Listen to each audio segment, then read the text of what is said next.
প্রতিদিন কিছু সময় আপনার নিজকে দিন, নিজকে নিয়ে ভাবুন। আধা ঘন্টা বন্ধ, সকল কিছু দরজা বন্ধ করে আধা ঘন্টা নিজকে নিয়ে ভাবুন। আধা ঘন্টা আপনার নিজকে অ্যানালাইসিস করুন। আল্লাহ সুবহানাহু বলেছেন ওয়াফি আনফুসিকুম, এমনকি তোমাদের নিজেদের মধ্যেও আমি আমার নিদর্শনগুলো রেখেছি। তোমরা তোমাদের নিজেদেরকে নিয়ে ভাবো, তোমরা তোমাদের নিজেদেরকে নিয়ে চিন্তা করো। আমাদের নিজেদেরকে নিয়ে আমাদের চিন্তা করা দরকার।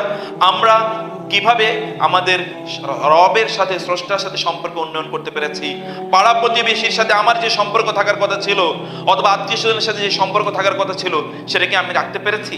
আমার উপর অন্যদের যে প্রত্যাশা, সেই প্রত্যাশাকে আমি পূরণ করতে পেরেছি।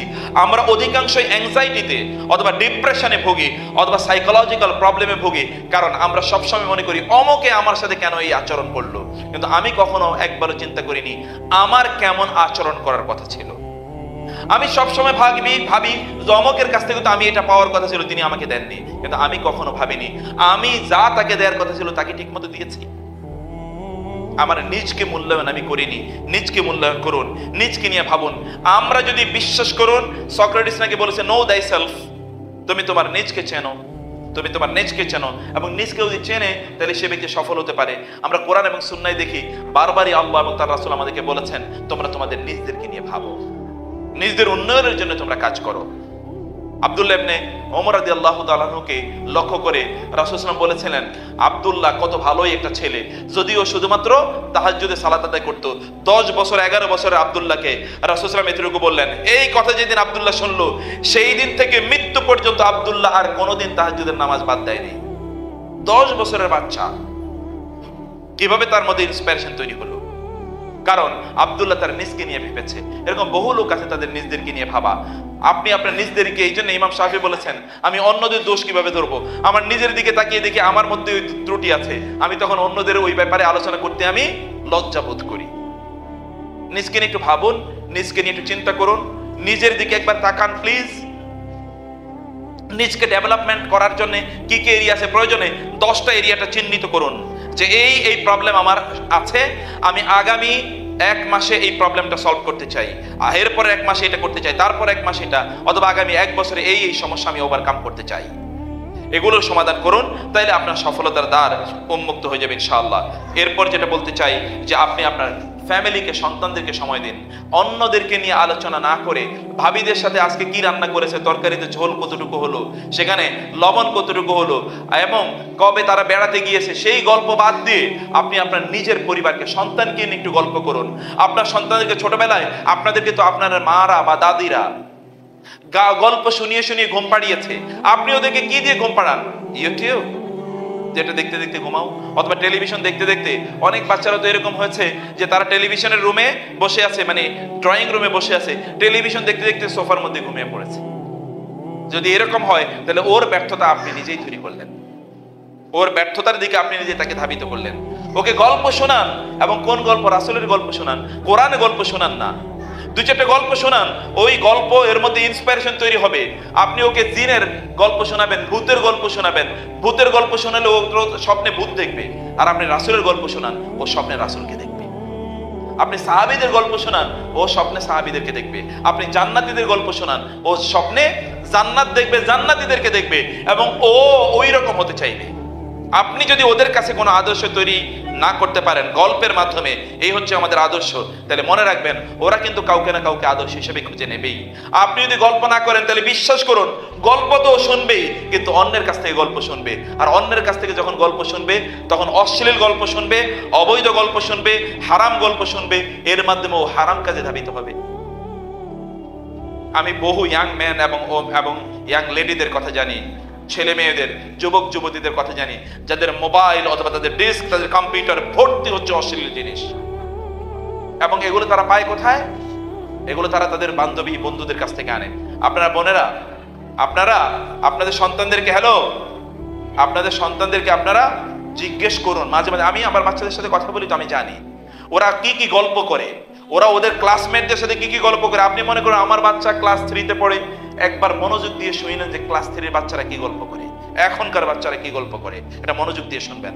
কারণ আপনার বাচ্চা ভালো এই কথা সত্য, কিন্তু আপনার বাচ্চার সাথে যেই বাচ্চাটি পড়ে সে ভালো, এটা গ্যারান্টি কে দেবে? কেউ তো দেবে না। ওই জন্য ওদেরকে সময় দিন, ওদেরকে গল্প শোনান, ওদেরকে বলুন সুন্দর সুন্দর জিনিস ওরা অন্যকে বলবে, তখন আর ওই দিকে ওদের মন যাবে না, কারণ তার চেয়ে উন্নত গল্প ওদের সামনে ওদের জানা আছে। আর না গল্প শোনার যে একটা ক্ষুধা আছে, ওই ক্ষুধা ওরা বিকৃত পথে নিবারণ করবে। বোনেরা, বেশি বেশি দান করুন। এর আগেও বলেছিলাম, আজকেও বলছি, দান করুন প্লিজ। পকেট ভর্তি, এই যে আপনার মানি ব্যাগ ভর্তি 2 টাকা 5 টাকার নোটগুলো রাখুন। বেশি দিতে আমি বলিনি। রাসূলুল্লাহ বলেছেন, তোমরা যদি আয়েশাকে বলেছেন, আয়েশা জাহান্নাম থেকে বাঁচার জন্য খেজুরের একটা টুকরা হলো দান করো। আপনাকে আমি সেই খেজুরের টুকরার মতো করে বলছি, 2 টাকা 5 টাকার নোট ভর্তি করে রাখুন। প্রতিদিন চিন্তা করে যেটুকু আপনি দান করবেন। আপনি 100 টাকা দান করবেন, আল্লাহ সুবহানাহু ওয়া তাআলা 1 কোটি টাকার বিপদ থেকে আপনাকে বাঁচিয়ে দেবেন। আপনি তো আল্লাহর সাথে বিজনেস করতে চাচ্ছেন, সেই বিজনেসে আল্লাহ সুবহানাহু ওয়া তাআলা সফলতা দান করবেন। আপনি ব্যবসা করবেন, টাকা জমিয়ে রাখবেন, সব টাকা জমিয়ে রাখবেন, এটা কোনো মূল্য নাই, এগুলো কোনো উপকারে আসবে না। সকল টাকা যত কিছু আছে সব কিছু দেবেন। সন্তান যদি কুপথে চলে যায়, অথবা এমন যদি কোনো শারীরিক প্রবলেম তৈরি হয়, সব টাকা দিয়েও আপনি কোনোদিন সমাধান করতে পারবেন না। কিন্তু এর আগে যে 2 টাকা 5 টাকা 10 টাকা করে দিয়েছেন, এই দেওয়ার কারণে আল্লাহ তার মধ্যে একটা ইমিউনিটি সিস্টেম তৈরি করে দিলেন, যে ইমিউনিটি সিস্টেমের কারণে তার আর রোগই হবে না ইনশাআল্লাহ। কারণ আল্লাহ রাসূল সাল্লাল্লাহু আলাইহি ওয়াসাল্লাম বলেছেন, আস-সাদাকাতু তারুদ্দুল বালা। দান করলে মানুষের বিপদ দূর হয়ে যায়। দান করলে কি হয়? বিপদ দূর হয়ে যায়। কোনো বিপদে পড়লে প্রথমে যে কাজটি করবেন তা হচ্ছে আল্লাহকে স্মরণ করা, 2 নম্বর হচ্ছে দান সাদাকা করা। দেখবেন যে কিভাবে বিপদ দূর হয়ে যায়। এই বিষয়ে বহু আলোচনা আছে, আমি সেই আলোচনায় যেতে চাইনি। বেশি বেশি ইস্তেগফার করবেন। রাসূলুল্লাহ সাল্লাল্লাহু আলাইহি ওয়াসাল্লাম প্রতিদিন 100 বার করে ইস্তেগফার করতেন না? আস্তাগফিরুল্লাহ আস্তাগফিরুল্লাহ। আপনি মনে করতে পারেন আমি কি আর গুনাহ করি নাকি, আমার আর ইস্তেগফার পড়ার দরকার কি? এরকম অনেকে আছে মনে করে আমার তো কোনো গুনাহ নাই, আমারে আবার আল্লাহর কাছে ক্ষমা চাইতে হবে কেন? আল্লাহর কাছে ক্ষমা শুধুমাত্র গুনার জন্যই চাওয়া হয় না। মনে রাখবেন, আল্লাহর কাছে ইস্তেগফার শুধুমাত্র গুনার জন্যই করা হয় না। ইস্তেগফার করলে আপনার যদি গুনাহ নাও থাকে, আল্লাহ আপনার মর্যাদাকে আরো অনেক বাড়িয়ে দেবেন। ইস্তেগফার করলে আপনার যদি কোনো গুনাহ নাও থাকে, আল্লাহ সুবহানাহু ওয়া তাআলা আপনার রিজিকের মধ্যে বারাকা দিয়ে দেবেন। ইস্তেগফার যদি করেন, আপনার কোনো গুনাহ যদি নাও থাকে, আল্লাহ সুবহানাহু ওয়া তাআলা আপনার পরিবারের মধ্যে শান্তি বাড়িয়ে দেবেন। ইস্তেগফার করলে আপনার কোনো গুনাহ যদি নাও থাকে, আল্লাহ আপনার সন্তানদেরকে দিনদার হিসেবে তৈরি করবেন। আপনি তো এটাই চান। ইস্তেগফার is the solution for all problems. সকল সমস্যার সমাধান হলো ইস্তেগফার। ফাকুলতু ইস্তাগফিরু রাব্বাকুম ইন্নাহু কানা গাফফারা ইউরসিলিস সামাআ আলাইকুম মিদরারা ওয়া ইউমদিদকুম বিআমওয়ালিন ওয়া বানিনা ওয়া ইয়াজআল লাকুম জান্নাতিন ওয়া ইয়াজআল লাকুম আনহারা। আল্লাহ বলেছেন যে তোমরা যদি ইস্তেগফার করো, আমি তোমাদেরকে ফল ফসল, সন্তান সন্ততি, সুখ সমৃদ্ধি দিয়ে আমি তোমাদেরকে ভরিয়ে দেব। আপনি মনে করেন একটা সংকীর্ণ বাসায় আছেন, রাসূল সাল্লাল্লাহু আলাইহি ওয়াসাল্লাম বলেছেন আল্লাহ সুবহানাহু ওয়া তাআলা তার জন্য প্রশস্ততা তৈরি করে দেন। হতে পারে আপনার ইস্তেগফারের কারণে আল্লাহ আপনাকে প্রশস্ত একটা বাসার ব্যবস্থা করে দেবেন। এটা কি তার পক্ষে অসম্ভব? অসম্ভব তো না। আপনি সফলতা চান, সফলতা যেখানে আছে সেখানে তো যেতে হবে, অন্য জায়গায় তো সফলতা পাওয়া যায় না। ফকিরের কাছে যদি আপনি যে ভিক্ষা চান, ও আপনাকে কতই দেবে। আর যদি যার কাছে ভিক্ষা চাইতে গিয়েছেন তিনি যদি সব কিছুর মালিক হন, তাহলে তিনি যদি সামান্য কিছুও দেন তাহলে এটা কোটি কোটি হবে। আর ফকির যদি সব কিছু দিয়ে দেয় তাহলে ওইটা 1-2 এর বেশি হবে না। অতএব ফকিরের কাছে যাওয়ার কিছু নাই, চান হচ্ছে যিনি মালিক তার কাছে। সফলতা যিনি দিতে পারেন তার কাছে যেতে হবে, তার কাছে সফলতা চাইতে হবে। অতএব আল্লাহ সুবহানাহু ওয়া তাআলাকে আল্লাহর কাছে বেশি বেশি ইস্তেগফার করুন। এবং সর্বশেষ যেটি বলে শেষ করতে চাই সেটি হচ্ছে আপনি মানুষকে ক্ষমা করে দিন। প্লিজ, যত পারেন ক্ষমা করে দেবেন। এটা সফলতার পথ। যত পারেন ক্ষমা করে দেন। এই জন্য আমি বলছি, মানুষের সুখ দেখে যদি আপনি একটু খুশি হন, ওই মনের খুশি হয়েছে ভালো একটা খবর। আপনার যদি ভালো লাগে এবং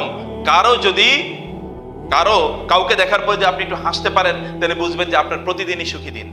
প্রতিদিনই কিসের দিন? সুখের দিন, খুশির দিন। আপনার কারো ভালো অবস্থা দেখলে যদি পেটের মধ্যে মোচড় মারে, অথবা হঠাৎ করে কেমন যেন একটু লাগলো, অন্যের কেন ভালো হলো, তাহলে everyday is a bad day for you. তাহলে প্রতিদিনই আপনার খারাপ দিন। এরকম বহু ঘটনার জন্য প্রস্তুত থাকুন, যেই ঘটনার কারণে আপনার বিভিন্ন ধরনের সমস্যা তৈরি হবে। এই ঘটনার জন্য প্রস্তুত থাকুন। প্রিয় বোনেরা, আমি এই বিষয়ে আরো বহু আলোচনা আছে, সেই আলোচনা থেকে আমি যাচ্ছি না। সংক্ষেপে এটুকু বলে আপনাদেরকে অনুরোধ করতে চাই যে একদিকে সফলতা, অন্যদিকে ব্যর্থতা। আল্লাহ সুবহানাহু ওয়া তাআলাকে প্রায়োরিটি লিস্টে রাখুন। সকল কিছুর জন্য সন্তুষ্টি কার কামনা করছেন? আপনি আল্লাহ সন্তুষ্টি কামনা করছেন। অথবা আপনার স্বামী যদি আপনাকে কষ্ট দেয়, আপনি মনে করুন যে তারপরে আমি তার সেবা করছি, তার প্রতি অবেডিয়েন্ট থাকছি আল্লাহ সন্তুষ্টির জন্য। আপনার শাশুড়ি অথবা আপনার বউ যদি আপনাকে কষ্ট দেয়, তাহলে মনে করুন যে আমি তার সেবা করছি অথবা তার সাথে ভালো ব্যবহার করছি আল্লাহর সন্তুষ্টির জন্য। দেখবেন সব কিছু পানি হয়ে গিয়েছে।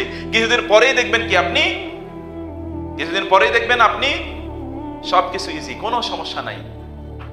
আপনি দেখবেন সবকিছু এখন সহজ হয়ে গিয়েছে, যদি আপনি তাদের প্রতি যাই করুন না কেন সবকিছুর প্রায়োরিটিতে, ফোকাসে আপনি আল্লাহ সুবহানাহু ওয়া তাআলাকে রাখেন।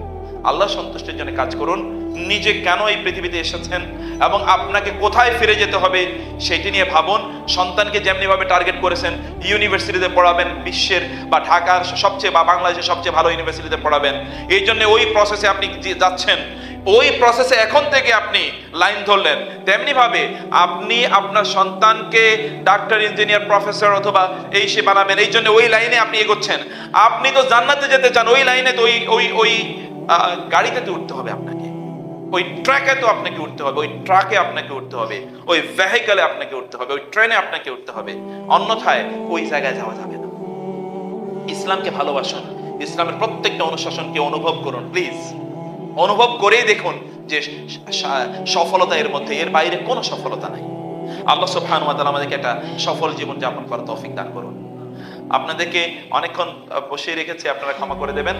আর আপনাদের আল্লাহ সুবহানাহু ওয়া তাআলা সফল জীবন দান করুন এবং পাশাপাশি আমাদেরকে আল্লাহ সফল জীবন দান করুন, সেই দোয়া আল্লাহ সুবহানাহু কাছে রেখে আজকের আলোচনাটা এখানে শেষ করছি ইনশাআল্লাহ। আবারও আপনারা অবশ্যই অন্য কোনো দিন আপনাদের সাথে আবার দেখা হবে। খুব সংক্ষেপে কিছু কথা বললাম। আল্লাহ সুবহানাহু ওয়া তাআলা আমাদের এই আলোচনাটাকে কবুল করে নিন। هذا وصلى الله سبحانه وتعالى على نبينا محمد وعلى آله وصحبه أجمعين. سبحانك اللهم وبحمدك أشهد أن لا إله إلا أنت أستغفرك وأتوب إليك. والسلام عليكم ورحمة الله وبركاته.